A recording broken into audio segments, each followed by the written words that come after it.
La pluie tombait cette nuit-là comme si la ville elle-même pleurait. Carter Williams se tenait figé sur la rambarde du pont quand il la vit.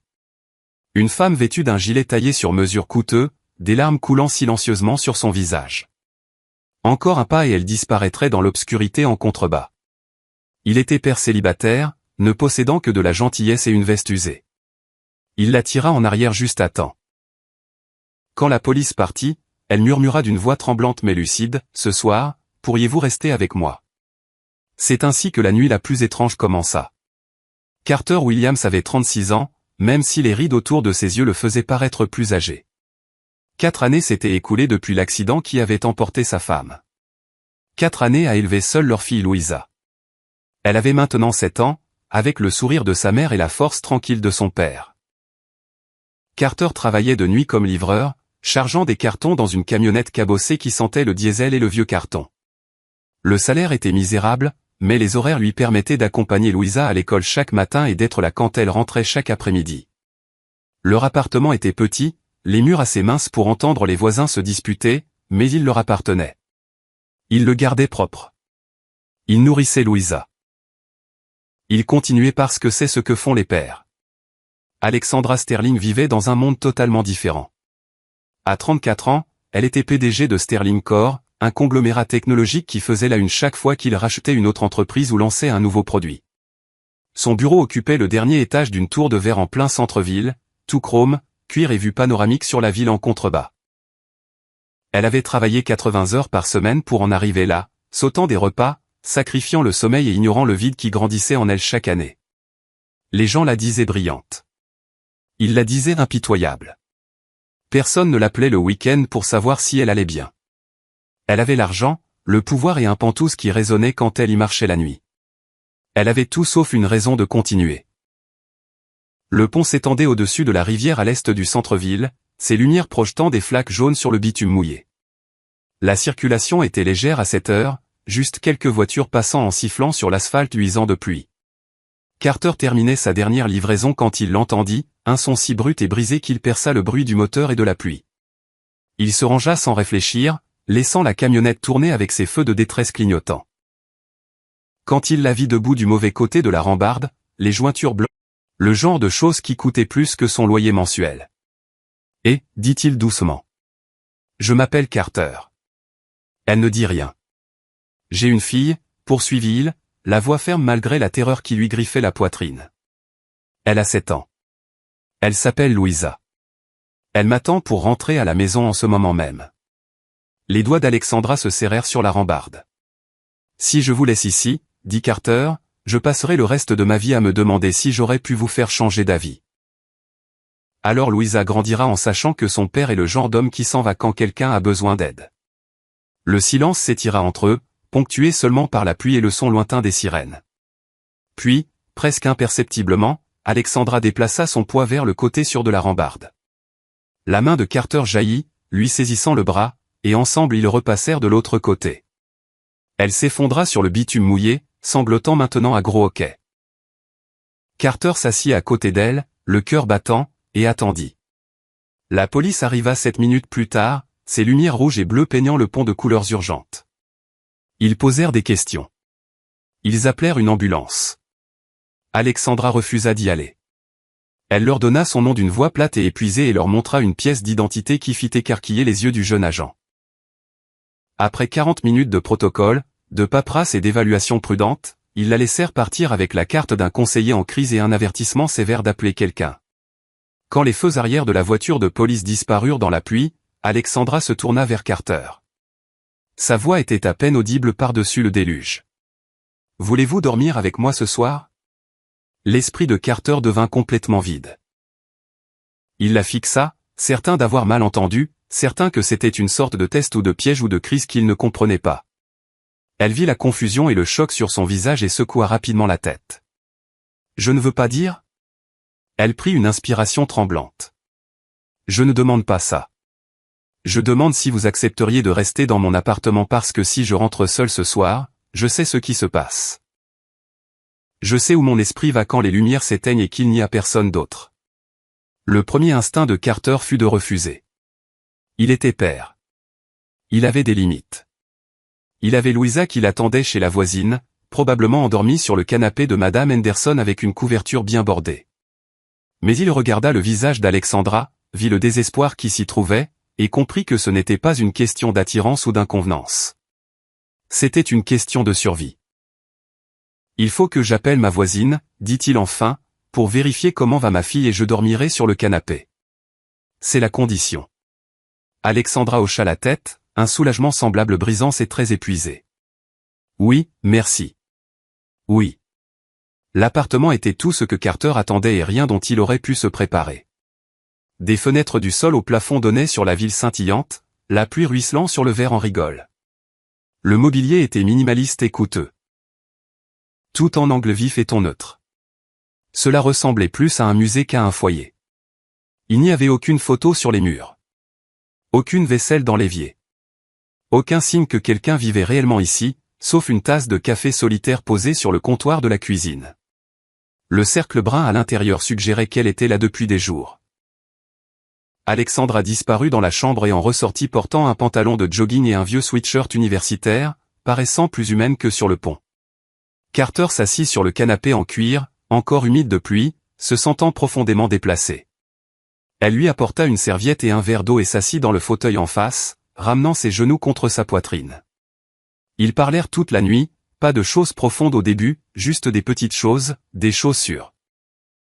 Carter lui parla de l'obsession de Louisa pour les dinosaures, comment elle pouvait nommer chaque espèce dans l'aile de paléontologie du musée.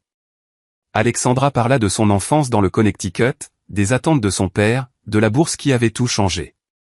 La conversation avançait lentement, prudemment, comme deux personnes traversant un champ de mines. Au fil des heures, alors que l'épuisement relâchait leur garde, la vérité émergea. Alexandra lui parla de la réunion du conseil prévue lundi matin, de l'audit interne qui la tenait responsable d'un accident de travail ayant tué un jeune ingénieur 3 mois plus tôt. Des emails prouvant que son directeur financier et 2 membres du conseil l'avaient systématiquement sapé, se positionnant pour la pousser dehors et prendre le contrôle de l'entreprise. Comment elle avait passé la dernière semaine à regarder tout ce qu'elle avait construit s'effondrer pendant que les médias tournaient comme des requins. « Ils font de moi la méchante », dit-elle d'une voix creuse. « Ils ont modifié les rapports de sécurité. Ils ont antidaté des emails. Ils ont déjà un PDG de remplacement prêt et je ne peux rien prouver de mon innocence parce qu'ils contrôlent le récit. » Carter écouta, posant des questions sans jamais juger. Il lui parla de l'année après la mort de sa femme, quand le chagrin ressemblait à se noyer au ralenti. Des jours où se lever du lit semblait impossible. Mais il le faisait quand même parce que Louisa avait besoin de son petit déjeuner. Il lui parla d'apprendre que survivre n'était pas une question de force mais d'obstination suffisante pour prendre une respiration de plus, faire un choix de plus, vivre un jour de plus. Ils ne se touchèrent pas. Ils ne franchirent aucune limite. Ils restèrent simplement assis dans cet appartement cher et vide et se rappelèrent l'un à l'autre qu'ils n'étaient pas seuls. Quand l'aube se leva sur la ville, peignant les nuages de pluie en nuances de gris et d'or, Carter se leva pour partir. Il devait rentrer avant que Louisa se réveille. Son dos lui faisait mal d'être resté assis droit sur le canapé toute la nuit, et l'épuisement le tirait comme un courant. Mais il y avait autre chose aussi. Une étrange légèreté, le sentiment d'avoir fait quelque chose qui comptait. Alexandra l'accompagna jusqu'à la porte, paraissant plus stable que la nuit précédente, mais encore fragile, comme du verre tenu par la seule volonté. Ses yeux étaient plus clairs, même si des ombres hantaient encore les contours. Elle avait mis du mascara à un moment donné, remarqua Carter, et brossé ses cheveux. De petits gestes d'auto-soin qui suggéraient qu'elle choisissait de continuer. « Merci, dit-elle, pour tout. Pour ne pas m'avoir jugé, pour être resté. » Carter hocha la tête, mal à l'aise face à la gratitude pour quelque chose qui lui avait paru si nécessaire. Appelez quelqu'un aujourd'hui. Un ami, un thérapeute, n'importe qui. N'essayez pas de faire ça seule. Elle promit qu'elle le ferait.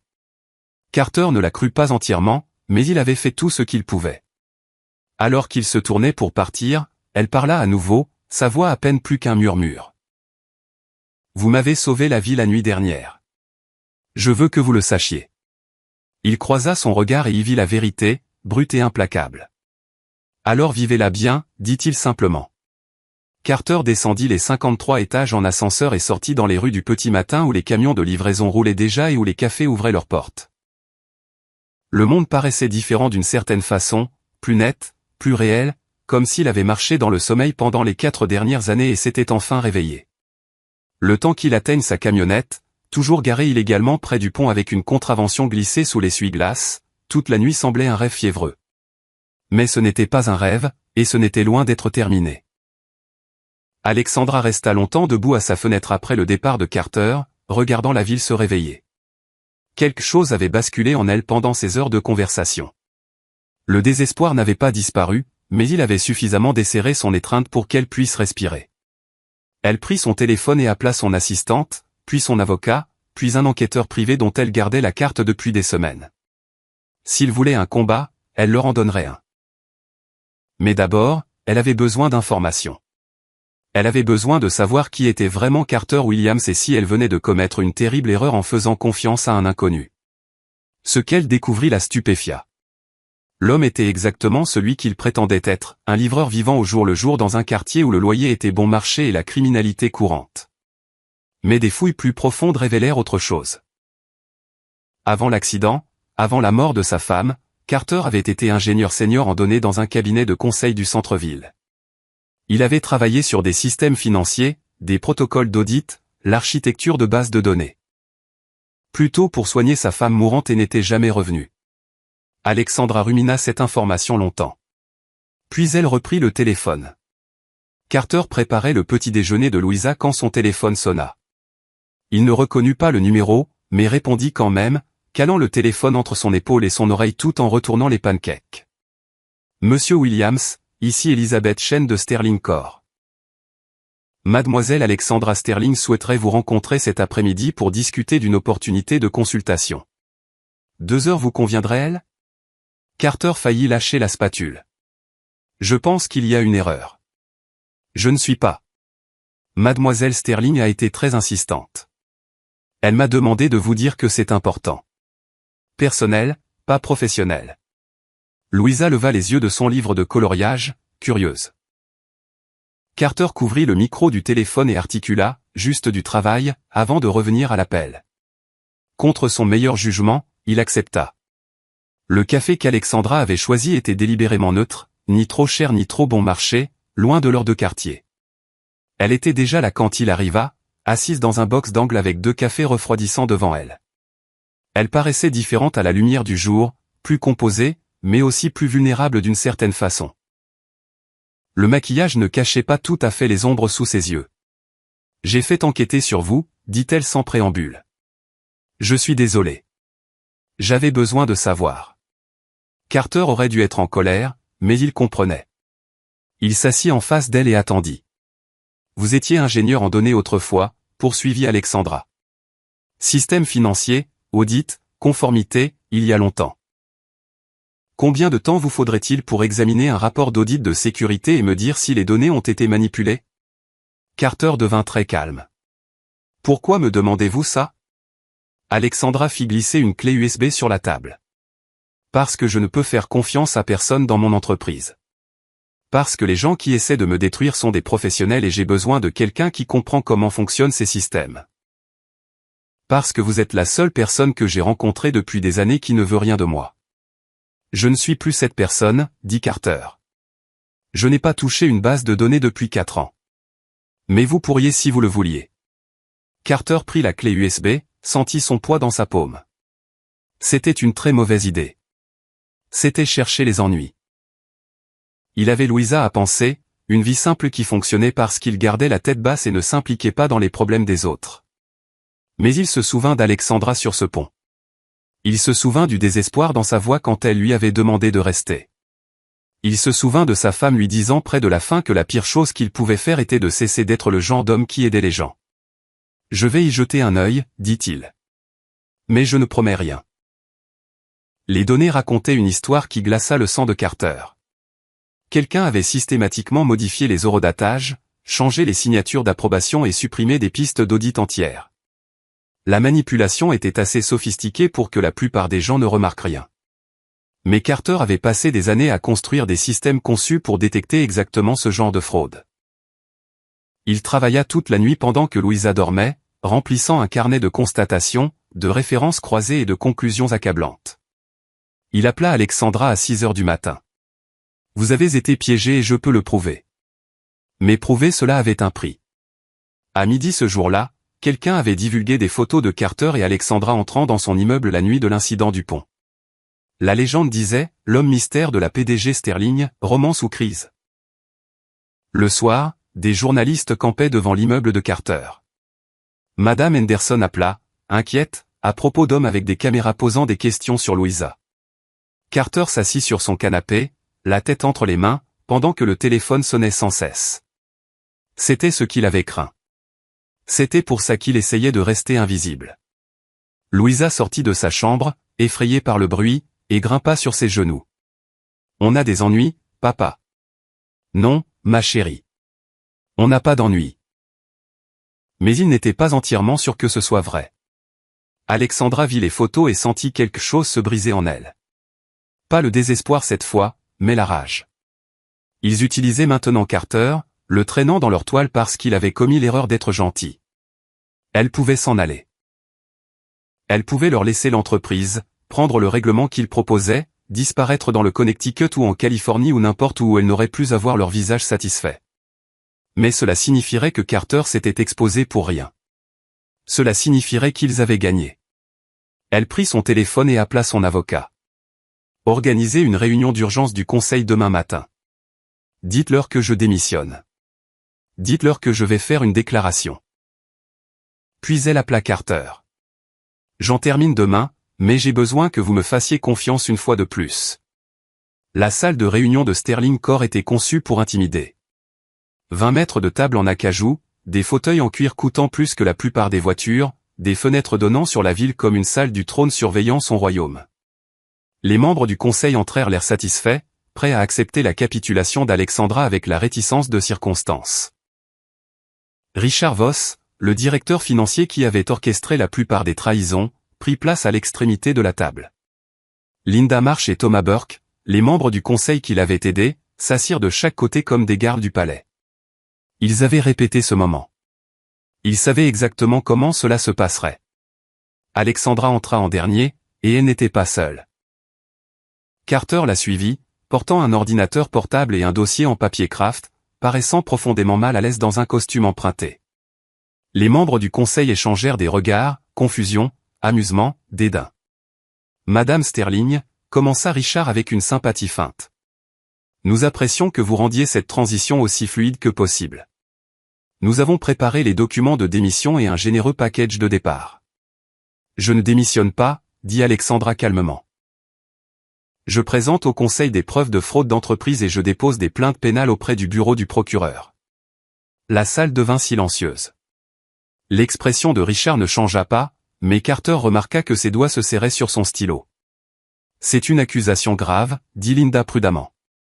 Avez-vous des preuves? Carter ouvrit l'ordinateur. Pendant les 45 minutes suivantes, il leur exposa les données. Chaque horodatage modifié, chaque fichier supprimé, chaque signature qui ne correspondait pas à son auteur présumé. Il parla de la voix calme et méthodique de quelqu'un qui avait fait ce travail 1000 fois, posant les preuves comme des pierres construisant un mur inévitable. Il leur montra les rapports de sécurité originaux récupérés sur des serveurs de sauvegarde qu'il croyait effacés. Il leur montra les emails révélant le plan de manipulation des cours de bourse en poussant Alexandra dehors pendant le scandale. Il leur montra tout. Quand il termina, le silence dans la salle était absolu. Thomas Burke semblait sur le point de vomir. Linda était devenue pâle. Richard restait parfaitement immobile, son entraînement d'avocat prenant le relais même tandis que son monde s'effondrait. « Qui êtes-vous » demanda enfin Richard à Carter. « Quelqu'un qui sait lire les données » répondit Carter. « Quelqu'un qui ne travaille pas pour vous. Quelqu'un que vous ne pouvez ni menacer ni acheter. » Les procédures judiciaires avancèrent rapidement ensuite. Richard, Linda et Thomas furent escortés hors de l'immeuble par la sécurité pendant que leurs avocats passaient des appels frénétiques. Les médias qui avaient été si pressés de détruire Alexandra découvrirent soudain qu'ils adoraient une histoire de rédemption. Les mêmes journalistes qui avaient questionné sa compétence la louaient maintenant pour sa force et sa résilience. Carter regarda tout cela en retrait, soulagé quand les caméras perdirent enfin intérêt pour lui et se recentrèrent là où il fallait. 3 mois plus tard, Alexandra démissionna de son poste de PDG. Pas parce qu'on l'avait forcée, mais parce qu'elle le choisit.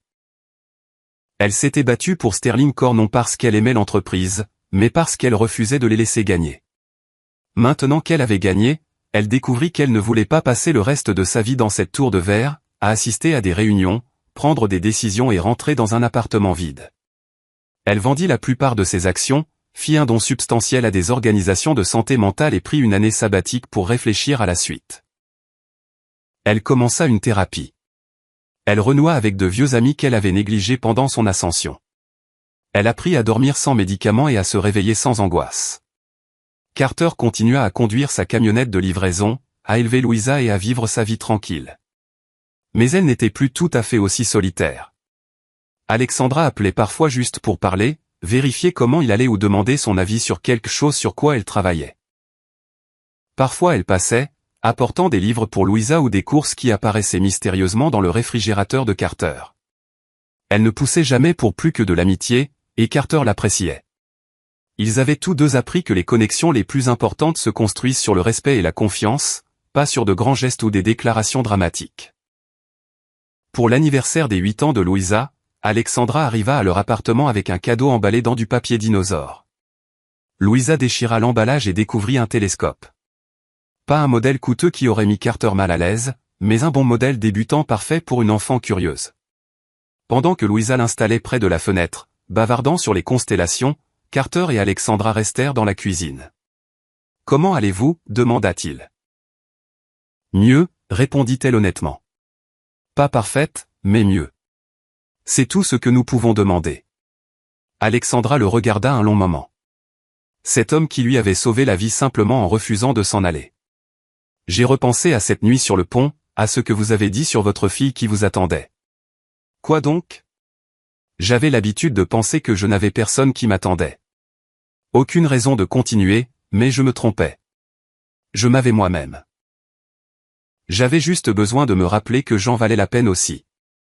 Carter hocha la tête, comprenant de la façon dont les gens qui ont survécu à leurs propres ténèbres se comprennent.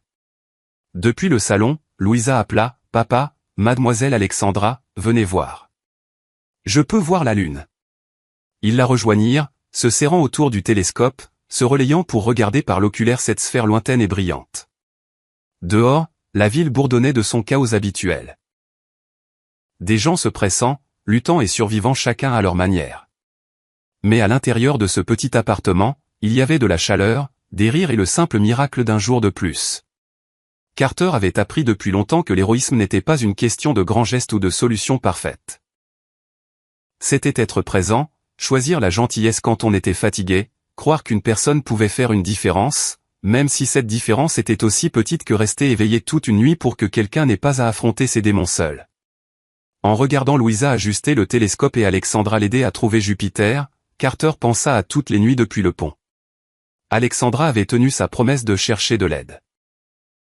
Elle avait trouvé un thérapeute spécialisé dans l'épuisement professionnel et le traumatisme. Elle avait rejoint un groupe de soutien pour les personnes confrontées à la dépression. Elle avait appris à reconnaître les signes avant-coureurs et à tendre la main avant que les ténèbres ne deviennent écrasantes. Le chemin de la guérison n'était ni droit ni simple. Il y avait des rechutes, des jours difficiles et des moments où l'ancien désespoir revenait. Mais Alexandra avait maintenant construit un réseau de soutien. Pas seulement Carter, mais tout un réseau de personnes qui se souciaient de savoir si elle allait bien. Elle avait appris que demander de l'aide n'était pas une faiblesse, mais de la sagesse. Le scandale chez Sterling Corr avait entraîné de grandes réformes. La nouvelle PDG, une femme nommée Patricia Reeves qui siégeait au conseil mais n'avait pris aucune part à la conspiration, mit en place des protocoles de surveillance stricts et des protections pour les lanceurs d'alerte. L'entreprise versa un règlement substantiel à la famille de l'ingénieur décédé, et les violations de sécurité ayant contribué à l'accident furent publiquement reconnues et corrigées. Richard Voss et ses complices firent face à des accusations pénales. Le procès était encore à plusieurs mois, mais leurs avocats négociaient déjà des accords de plaider coupables.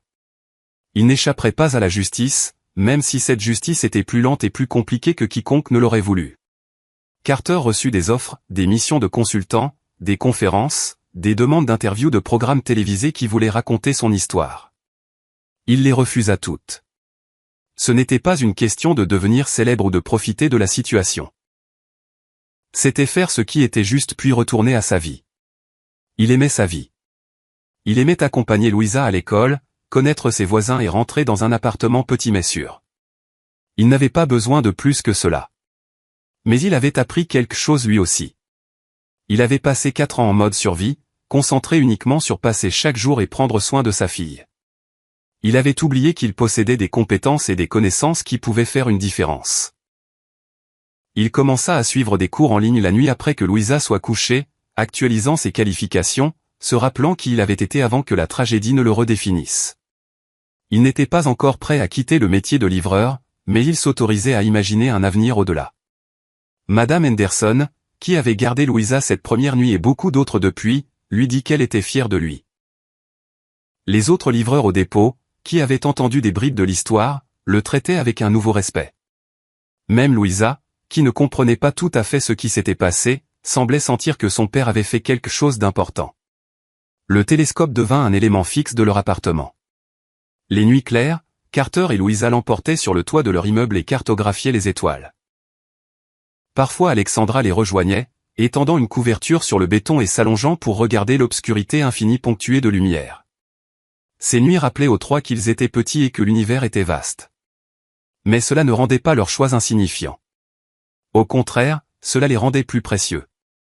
Un soir, 6 mois après le pont, Alexandra arriva à leur appartement l'air nerveuse. « J'ai quelque chose à vous dire », annonça-t-elle. Carter se prépara à une mauvaise nouvelle, mais le sourire d'Alexandra était sincère. « On m'a proposé un poste d'enseignante », expliqua-t-elle. « À l'école de commerce où j'ai obtenu mon MBA. Ils veulent quelqu'un pour enseigner l'éthique et la gouvernance d'entreprise. Quelqu'un qui a vraiment affronté ces défis dans le monde réel. »« Tu vas l'accepter ?» demanda Louisa en grignotant un biscuit. « Je crois que oui. Ça paie une fraction de ce que je gagnais avant. Mais je pense que ce sera un travail important. » Carter leva son verre de jus en un toast au nouveau départ. Ils trinquèrent jus pour Louisa, eau pour les adultes et parlèrent tard dans la soirée du futur, du passé et des chemins étranges qui réunissent les gens. Quand il fut l'heure pour Louisa d'aller se coucher, elle serra Alexandra dans ses bras pour lui dire bonne nuit avec l'affection facile d'une enfant qui avait adopté une autre adulte dans son petit monde sûr. Après que Louisa fut endormie, Carter et Alexandra restèrent assis dans le salon calme comme la première nuit dans son penthouse, mais sans aucun désespoir ni peur. « Puis-je vous poser une question ?» demanda Alexandra. « Cette nuit sur le pont, pourquoi vous êtes-vous arrêté? Vous auriez pu continuer à rouler. La plupart des gens l'auraient fait. » Carter y réfléchit. « Ma femme disait que la mesure d'une personne est ce qu'elle fait quand personne ne regarde. Quand il n'y a ni récompense ni reconnaissance, on le fait parce que c'est juste ou on ne le fait pas du tout. Elle devait être remarquable. Elle l'était. Elle vous aurait aimé. » Ils restèrent un moment avec cela, honorant la mémoire de la femme qui avait façonné Carter en quelqu'un qui s'arrêtait sur des ponts pluvieux pour des inconnus. « Vous arrive-t-il de vous demander comment les choses seraient différentes si cette nuit avait tourné autrement ?» demanda Alexandra doucement. « Tous les jours, » admit Carter. « Mais pas de la façon que vous pourriez penser. Je ne me demande pas ce qui se serait passé si j'étais passé sans m'arrêter.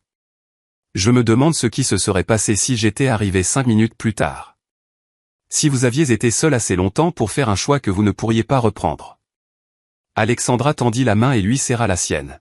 « Mais vous n'êtes pas arrivé trop tard.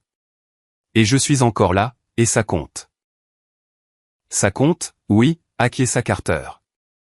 Ils restèrent assis ensemble dans le petit appartement avec son mobilier usé et son télescope d'occasion. Deux personnes qui s'étaient sauvées l'une l'autre de façon différente. Dehors, la ville continuait son mouvement incessant, indifférente à leur survie ou à leur souffrance. Mais à l'intérieur, il y avait de la lumière, de la chaleur et la certitude tranquille que demain viendrait et qu'ils l'affronteraient ensemble. Ce n'était pas une fin de conte de fées. Alexandra luttait encore parfois contre des pensées sombres. Carter s'inquiétait encore de l'argent et de l'avenir de Louisa. Le monde était compliqué et souvent cruel, et il n'y avait aucune garantie pour personne. Mais ils avaient appris que tendre la main dans l'obscurité pouvait mener à la lumière. Que la gentillesse n'était jamais perdue. Que la chose la plus courageuse que quiconque puisse faire était de choisir de continuer à vivre. Même quand tous les instincts hurlaient d'abandonner. Alors qu'Alexandra marchait vers le métro cette nuit-là, son téléphone dans la poche contenait le numéro de la ligne d'écoute de Chris qu'elle avait mémorisé mais pas supprimé. Elle avait appris à le porter comme un filet de sécurité, un rappel que l'aide était toujours à un appel de distance. Elle pensa au poste d'enseignante, à la chance d'aider d'autres personnes à naviguer dans les sables mouvants éthiques du leadership d'entreprise. Elle pensa à Carter et Louisa et à la famille étrange qu'ils avaient formée par accident. Et elle pensa au pont, cette nuit pluvieuse qui semblait appartenir à une autre vie, quand un inconnu lui avait tendu la main et refusé de la lâcher. Parfois, c'était tout ce qu'il fallait. Une personne, un choix, un moment de grâce. Au milieu du désespoir, l'onde se propageait depuis là, touchant des vies de manière que personne ne pouvait prédire ni contrôler. Carter avait sauvé Alexandra. Alexandra avait sauvé l'avenir des employés de Sterling Core en exposant la corruption. Ensemble, ils avaient montré à Louisa que le monde pouvait être dur mais aussi bon. Que l'on pouvait faire confiance aux gens si l'on choisissait avec soin. Que la famille était quelque chose que l'on construisait, pas seulement quelque chose dont on héritait. La lune était brillante cette nuit-là tandis que Carter se tenait sur le toit avec son télescope. Louisa dormait dans son lit, et la ville s'étendait en contrebas comme un champ d'étoiles tombées. Il pensa à toutes les routes de livraison qu'il avait conduites, tous les colis qu'il avait portés, toutes les façons silencieuses dont il avait survécu aux années après la perte. Il pensa à la personne qu'il avait été et à la personne qu'il devenait. Il pensa à sa fille grandissant en sachant que son père était quelqu'un qui s'arrêtait quand les autres avaient besoin d'aide, même quand c'était gênant ou risqué ou terrifiant. Il ajusta le télescope et trouva Saturne, ses anneaux nets et clairs dans l'air froid. De la beauté dans l'obscurité, de la lumière dans le vide. La preuve que même les plus petites choses atomes, choix et moments de courage pouvaient créer quelque chose d'extraordinaire quand elles s'assemblaient de la bonne façon. Carter Williams ne se considérait pas comme un héros. Il était juste un père faisant de son mieux. Un homme qui avait appris que parfois la chose la plus importante que l'on puisse faire était simplement d'être présent quand quelqu'un avait besoin de vous. Mais cette nuit-là sur le pont, dans ce moment trempé de pluie où tout était en suspens, il avait fait un choix qui changea de vie et se propagea pour en changer beaucoup d'autres. Et au final, cela suffisait. Plus que suffisant. C'était tout. Snipe, Milo snipe. Désolé pour le stun. Oh non, mais. Ouais. Oh là là, Reda. Reda, t'es trop fort. Voilà, j'ai pas Quel peur de dire, t'es monstre, trop hein. fort à ce jeu. Ouais, Reda, Merci. merci. Tu peux Reda, clip, mon quelqu'un frère, peut clip chez Gela? T'as vu tous les kills Gela ou pas? Moi j'étais Non, sur ta mais POV, il moi était j'ai trop eu les 5, j'ai eu les 5. Ah merci. Parce qu'il est Non, mort t'as pas eu les instant. 5, t'es pas Je peux avoir un mort. drop du Il est tellement t'es tellement trop bon fort. qu'il demande la pauvre. Ah non, gimme SNet. Gimme Quoi, one Combien de drop, s'il te kills plaît. T'as vu combien de kills où Gela? 48.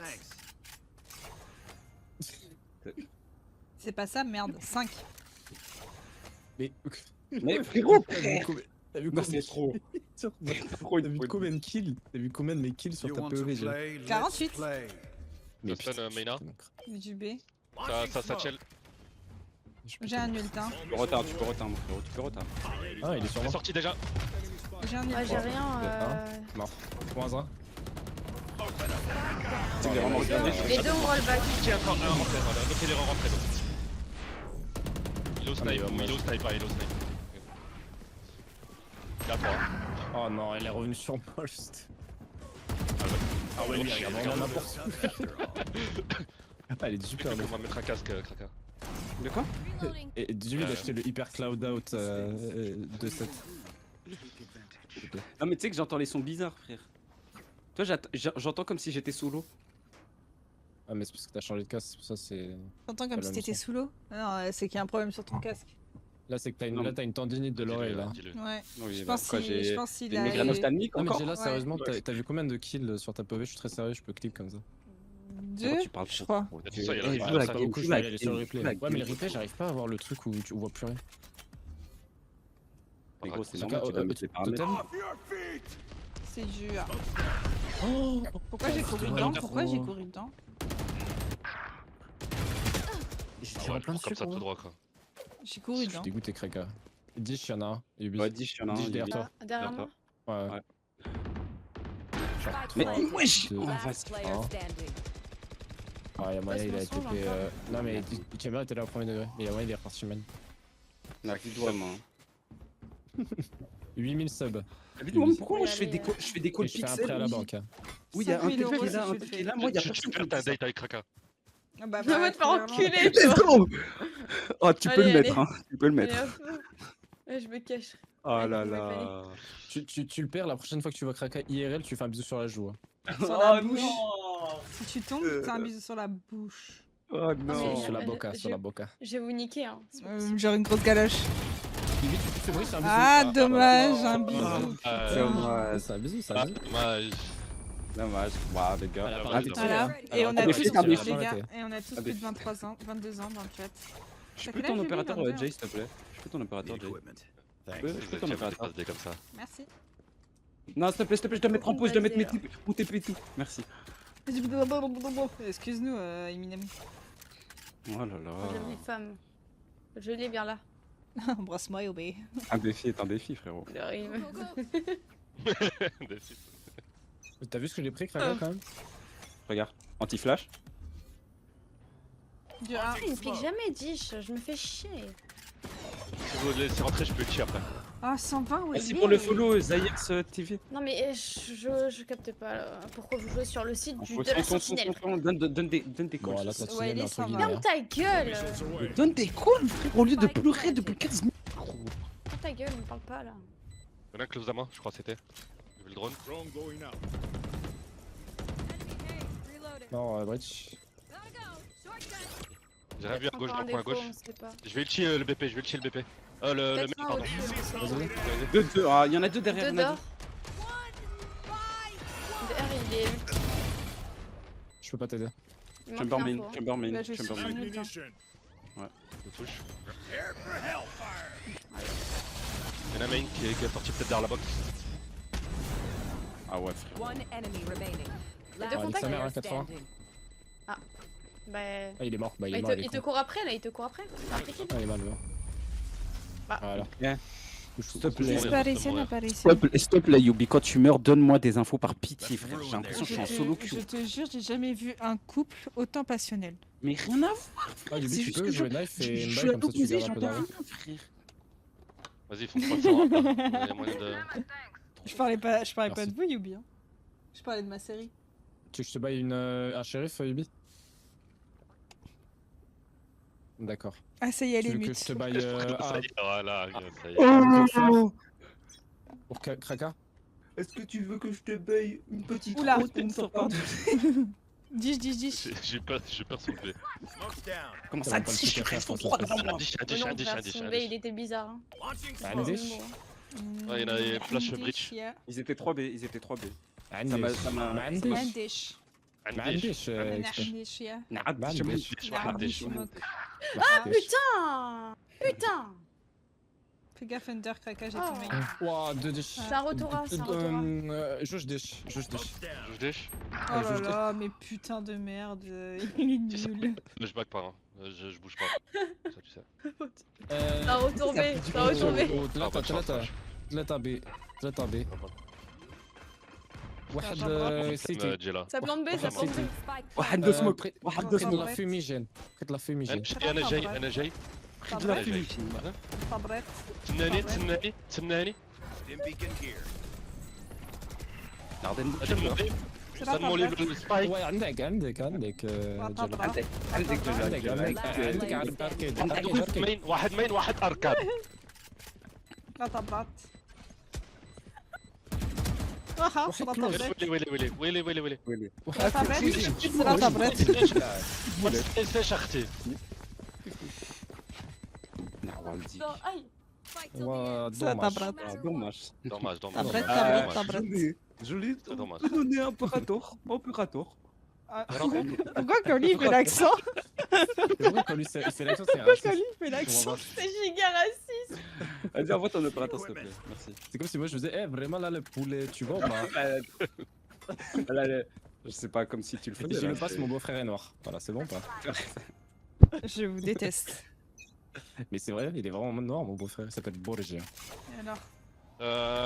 Ça prend la La porte. flèche en A. Borja Mbala. J'ai un truc simulateur tout à l'heure, je vous perçois. Comment que je me cache. Je C'est laisse passé passer, ou hein. pas, J'ai paniqué. Bah, bâtard. Bâtard. Elle n'a pas dit. Chamber main. Mais y a jamais personne dish. Il y en avait deux, la seconde. C'est la tabra. Oui, oui, chut. Tabré pour toi si tu win. Ça Reda. plante. Allez, allez 3 sont sur A, s'il te plaît. Kraka, je lâche le masterclass ou pas? Je te Ah jure, bah, là je ouais. cours tout droit. La vérité, je Ouais. meurs, tu vas voir. La vie doit me regarder ce que j'ai pris. Teleport's ready. Not your best. Bah, si tu le mets, hein. À close, à close. Il le met jamais. Elle est pas, je trouve. Ah, mais... Oh la conviction ton ma gueule. Merci Rocky pour le clip. Mais on a rien dit, frérot. On a dit j'ai T'es en des nice train de me shots. baver dessus sur le chat. Half time. Il y a toujours Wiley qui dash hauteur et il Regarde, reste Les gars, ça pour fait longtemps qu'on a bien round. là. Aïe aïe aïe. Kraka, Ouais, Kraka, c'est- t'as fait 135 j'aime sur ton TikTok. N'hésitez pas à aller voir le dernier TikTok de Kraka, les gars, il est bien. Il est un peu court, je trouve, mais il est bien. Il est un Court peu comme pour toi, euh, je cours aussi. mon gros paf. Ouais, c'est oui. pas vraiment gros du coup. Vas-y, qu'on prend le mec là. Voilà, la dernière fois que j'ai Ah, ça, je me derrière. suis fait stun. J'ai essayé tout Vas-y, j'ai seul. rien. Ah, là, je Vas-y, joue go, à mets voilà. You Ouais, want je to fais- play? je fais Let's pas de main. play. Je suis flash. C'est sorti, hein, déjà. Ok. Ah ouais, mais vous mettez à deux au même endroit. Alors que je suis Encore. Smoke's down. Il est sorti. C'est dommage qu'on joue pas Il me ensemble. faut des smokes, j'ai. Hein. Bah tu... Oui. Oui, super ça. Launching smoke. Ouais, il est Potentiellement hauteur. un déjà close à vous c'était. La vie de ma mère, hein, la vie de ma mère, je vais me mute. 110. Bâtard. La vie de ma mère. Un site, un main. Mais comment ta tu gueule, te Qu'est-ce Kraka. que tu racontes, frère? Non mais frère, vous me tiltez frère. Y a pas de call frère. Bah, on a donné tous les Je calls, sais pas frérot. qu'elle est passée. Chut. Et justement, là, le call que je dis, quand je dis potentiellement, c'est ça que j'allais dire. Mais tu étais là, tu Pour moi, le Chamber a pris l'espace sur B. Ah, tabré. Non mais attends. Non, regarde, écoutez. S'il te plaît, genre, on est en train de jouer, frère, genre, on peut me dire, oui, c'est Non, c'est pas peut-être du passé tout. top. Ça C'est va peut-être pas passé du top. tout, mais j'ai le sourire. Faut me le dire, s'il vous plaît, frère. Mais Je- frérot, je- juste- J'ai plus d'infos en solo que on vous. savait pas, on Là, je savait prends la pas, table, hein. on Et savait justement, pas. Passer la table. Justement, On savait pas. on peut me dire, J'allais dire. dire potentiellement Tabré où aider matin, tabré c'était. jour, Et tabré c'est ça nuit. que j'allais dire. Mais quand, Mais mais non, non, mais mais quand quand des on trucs avant. regarde, Oui, quand bon, on ça. perd une zone, on a perdu cette zone-là, et ben, il faut me le dire que ça Kraka, la peut- vidéo me Ah, colle. ça je- va. je- t'as pas Prends le envie- son par le t'as pas gars envie- qui est la pire com de tous les temps. Mais la vie de ma mère, j'ai la meilleure com, la vie de ma mère. t'as pas envie- Kraka, la vidéo, t'as pas envie que je parte en full tryhard comme. Oh, la vie de ma T'as pas envie. mère, Le premier qui lâche pas l'info, je vais- Les gars, la vidéo, je suis monteur. Attendez.